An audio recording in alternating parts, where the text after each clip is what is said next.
میرے پاس آئے تھے، مجھ سے کہا آفاق بھائی سب کو ایک ہونا چاہیے۔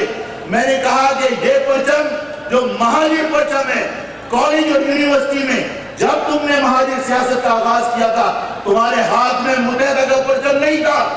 جب تم نے مہاجر عوام کے ووٹ حاصل کیے تھے تمہارے ہاتھ میں یہ متحدہ کا پرچم نہیں تھا، تمہارے ہاتھ میں یہ مہاجر پرچم تھا۔ یہ پرچم آفاق کی یا کسی کی جاگیر نہیں ہے، یہ پرچم مہاجر قوم کی نشانی ہے۔ اگر اس قوم سے محبت ہے تو متحدہ کا پرچم چھوڑ کر اس مہاجر پرچم تلے پوری قوم کو متحد کرو۔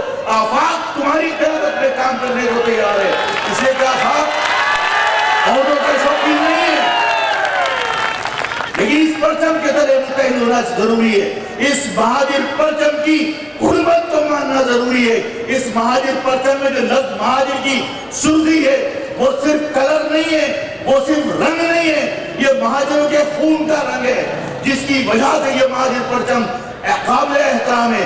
اس کی حرمت کا خیال مجھے بھی کرنا ہے، اس کی حرمت کا خیال خالد مقبول کو بھی کرنا ہے، اس کی حرمت کا خیال فاروق ستار کو بھی کرنا پڑے گا، اس کی حرمت کا خیال الطاف کو بھی کرنا پڑے گا، مصطفیٰ کمال کو بھی کرنا پڑے گا، اس لیے کہ اس پرچم کے لفظ مہاجر میں اگر سرخی ہے تو وہ تمہارے خون کی سرخی ہے۔